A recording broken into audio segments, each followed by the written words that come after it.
Dogs like to do what we call counter surfing. They've got their nose up there, and they're looking around for anything they can grab off those counters. The bones in some of the turkeys, they get a hold of those, can act as foreign objects for them. A lot of these foods have a lot of fat in them, and so can lead to life-threatening pancreatitis or just annoying vomiting and diarrhea that you have to clean up. And so they can be sick. Cats can be a little more selective, but cats have been known to drag off the turkey or parts of it with them and take off with it. Many of the things that make the holidays special for us, things like being with friends, eating our favorite foods, traveling, and even shopping, can be a source of stress for pets. A clinical professor at Kansas State University's Veterinary Health Center says there are some steps that we can take to minimize that stress and to make the holidays more fun and enjoyable for everyone. On today's Sound Living, cold weather safety guidelines for dogs and cats, and some tips to keep them safe and healthy during the holidays.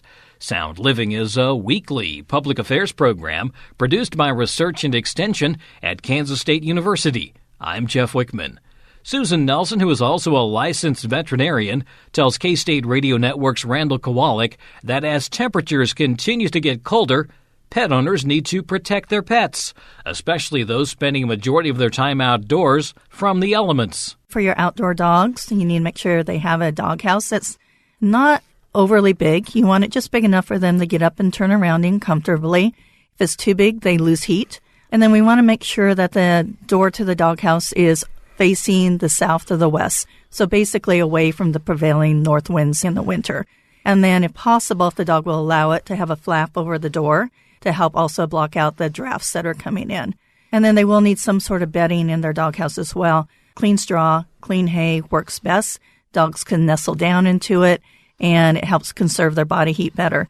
Less ideal is going to be using blankets, things like that, because they trample them down and they mat down, and they can't really snuggle and nestle down into those. Talking about space there, it kind of occurs to me that with dogs, you talked about something that they can just turn around in. There's a different sort of, a mindset there as opposed to people, because if you put me into like something that's not much bigger than a closet, but dogs are okay with that. Most dogs are fine. I mean, we do have some dogs who are kind of claustrophobic, but if they are outdoors, they are going to seek shelter. And the whole basis is to not have it so big that they're losing body heat up to the empty space in that doghouse. You'll trap in more heat if it's a little bit smaller for them. They obviously need enough room to get up and move around in and be comfortable, so you don't want them cramped in there either. But you just don't want it excessively large for them. And this is going to be a fine setup for dogs who are outside when it is cold. But when it gets really, really cold, extreme cold. Mm-hmm. Yeah, so when it's really cold, so we're getting below freezing, and part of it depends on how well your dogs are acclimated, what kind of hair coats they have on them. But in general, when those temperatures are dipping below freezing, it's a good idea to try to bring them indoors. Now, a dog who's outdoors 24/7 may be better off just being brought into a garage where it's a little bit warmer than outside, blocking them from the winds. Because if you bring them indoors, they may actually get too hot because they have a heavy winter coat on them. Short-coated dogs may do better like in a basement, something like that, where it's still even a little bit warmer. But there again, so they don't get overheated as well. Another issue with pets that are outdoors, and this applies to dogs and cats as well, and that is water. Water is very important because it's going to freeze in the winter, and so pets can actually get dehydrated in the winter just like they can in the summer. So ideally, if you can get a water bowl, a heated water bowl, electric one, that's ideal to help keep it from freezing over. They're reasonably priced. A lot of them have metal around the cording so they can't chew on those and chew through them. If you can't afford one of those, then a bare minimum, twice a day, going out, checking those water bowls, emptying them out, refilling them if they're starting to freeze over. And when you refill a water bowl like that, go ahead and I guess probably use warm water. Yeah, because it wouldn't be a bad idea. It'll take longer for it to start to freeze. Just don't do hot. You don't want them burning themselves. Are there any adjustments that we might need to make as far as diet goes? Animals that spend all their time outdoors will burn more calories to help keep warm. So you may need to up their food a little bit. So we don't want to overdo it either. But in general, they are going to need more calories to help keep themselves warm. We see a lot of sweaters and jackets this time of year. Is there any actual benefit to that, or is that something that's more for the owner than the animal? Some of these are for the owners, more for the animals. However, when you have short-coated dogs, so think like a dachshund, a chihuahua, so these small breed short-coated dogs, they do get cold. And so the sweaters and jackets are a benefit, especially when they go outside, because most of these dogs, the smaller ones, are staying inside the house anyway. They're not acclimated to going outdoors, don't have as thick of a hair coat as one who's out there all the time. They're going to need that extra protection going on. Some of these dogs, my technician was just telling me the other day, her dog actively seeks out the sweater and tunnels into it and almost literally dresses itself. That's a video waiting for YouTube to happen. It is. We've been talking a lot about dogs, but we can't forget our feline friends either. Any particular things we need to pay attention to there? Yeah, for our cats, they appreciate some shelter too, especially if they're going to be outdoors. So you can literally make a cat house of the feline variety and put some straw in there for them to nestle in as well. They will appreciate it, having it there again away from the wind so they're not blowing in. We have to remember, too, that in the winter, cats are more attracted to our vehicles.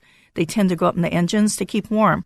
So a couple of things you can do is pound on the hood of your car before going in to kind of startle them. And then when you get in your car, honk your horn before starting it up. So hopefully any cat that is nestled in there will skedaddle out before any damage can be done from the motor. And in addition to the heat from the engine and that being sort of a potential hazard for the cats, for dogs and cats both, there's something associated with automotive care this time of year that we really need to pay attention to. Yes, there is. So this is the time of year people are adding antifreeze to their vehicles. Unfortunately, if there's a leak and it drips onto the ground and the animals lap it up, it can cause kidney failure and death, rapid kidney failure and death. So you really need to be looking for leaks. If you're out walking your dog, don't allow them to drink out of the puddles in the curbs, because sometimes there have been cars that have been parked there who have leaked into the water that's standing there in the gutter as well. And one other thing we need to think about the winter is mice are coming into our homes. So a lot of people are putting out rat poison to help keep with that. There have been a lot of advances in the packaging of these over the years. However, they are still not totally pet-proof, and there's different grades of how pet-proof they are. So if you have a pet in the house, we really discourage using any kind of rat poison. It can cause a lot of problems for them. Moving on now to the holiday season. This is a time of year when there's a lot of activity around the house. The decorations come out. We may be hosting a party at our home. We may be going to parties a lot, and the dog is at home at night during a time when usually there's people in the house. So a lot of changes there. So what can we do right now to help our pets sort of weather this little interruption in their schedule? So one thing we can do is try to keep their routine as normal as possible, because they're going to notice all the changes going on. So if your dog's used to walking late afternoon, early evening, try to keep that routine up if possible. When you actually have people over, there's a lot of things to think about with our pets. If they are not good around people, keep them enclosed in a room, in a back room, preferably maybe even in a crate where they aren't going to have access to your guests. They could be frightened, possibly bite. Another reason to keep them confined as well is dogs especially are notorious for scavenging through purses that are left on the floor. So hazards we're going to have there are sugarless gums that have xylitol for their sweeteners, which can also cause low blood sugar and liver failure and death in dogs when they eat these. Cigarettes are in there, so we can get nicotine poisoning if they get into a package of cigarettes. Usually there's a lot of food out on the tables as well. Dogs like to do what we call counter surfing. They've got their nose up there and they're looking around for anything they can grab off those counters. A lot of these foods have a lot of fat in them, and so can lead to life-threatening pancreatitis or just annoying vomiting and diarrhea that you have to clean up. And so they can be sick. And then some of these are actually poisonous for them as well. Some of the nuts like macadamia nuts are a problem. Raisins, grapes can be problems for dogs as well. If you're out cooking, you have bread dough that's rising, raw bread dough, and they eat that. That can also be hazardous to their health as well. The bones in some of the turkeys, they get a hold of those, can act as foreign objects for them. And then a lot of our gravies have onion and garlic in them as well, which can be toxic to both the dogs and cats if they do ingest enough of it. I think a lot of dog owners are probably familiar with this paradigm, but however high you think you can safely put something, add another, 8 inches, 9 inches, whatever, because the moment that you think, the dog's not going to be able to get up there, they get up there. They do, and they are really good. Or they get into the trash. They open the cupboard door that has the trash can, and they're rummaging through the trash.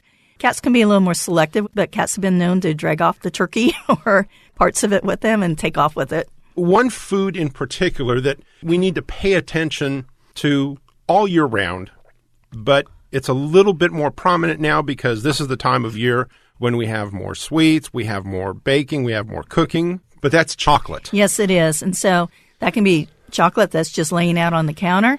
But it can also be chocolate that's wrapped up in presents under the tree. Dogs have excellent senses of smell. So anything food, whether it be chocolate or anything else that you have wrapped up under the tree, may become a present for the dog, whether you want it to be for them or not. And you're exactly right. Chocolate can be toxic if they get enough of it. And the various chocolates have various toxicity levels too. So basically, the darker the chocolate, the more toxic it is for the dogs and the less it takes to cause that problem.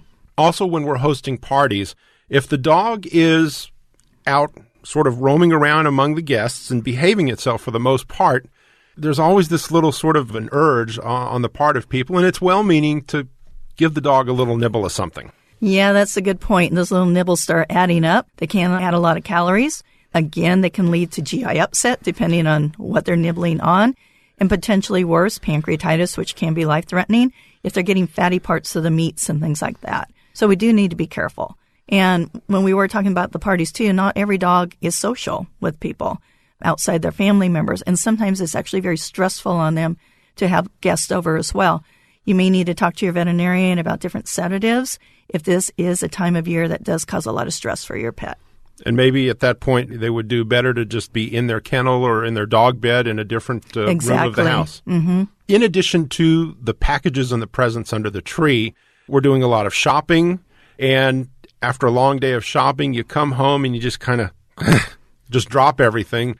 But that, again, is sort of inviting unnecessary risk, tempting fate. It is. So we already talked about the food packages, but even just clothing, shoes, especially if you have a younger dog or a dog that just likes to chew on things, they could rip those open and tear those apart, and your expensive present is now ripped to shreds. And then potentially, depending on what they're eating, leading to GI foreign bodies and leading to surgery after that. And especially dogs that like to chew on things in general, if they have chew toys, the dog isn't going to know that that nice new teddy bear is for your granddaughter and it's not the new chew toy. That's exactly right, and we can't blame them if they get to that. So put everything away is the lesson there. We bring out the trees, all the garland and the tinsel and all this stuff.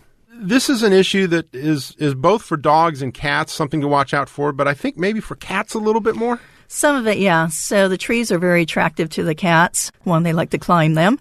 So if you have cats that like to climb, a lot of people will find a way to anchor it to the ceiling as well with a hook.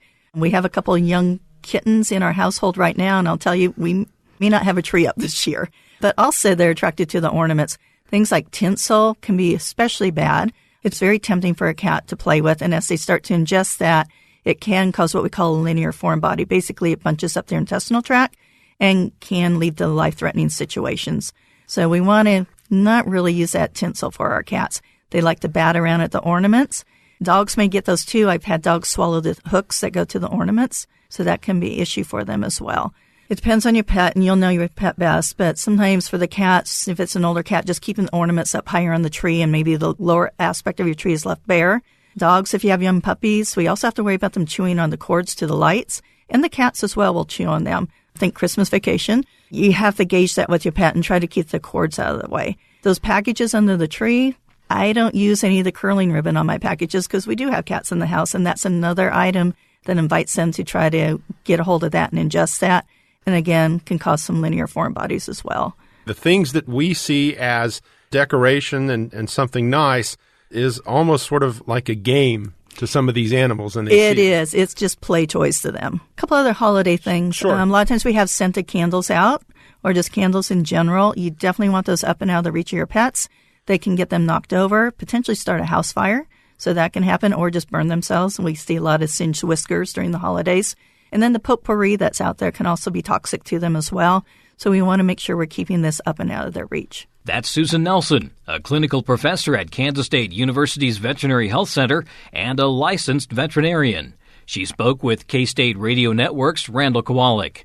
You can find more information on pet safety at www.vet.k-state.edu/VHC or simply do an engine search for Kansas State University Veterinary Health Center. Sound Living is a weekly public affairs program produced by Research and Extension at Kansas State University. I'm Jeff Wichman, and this is the K-State Radio Network.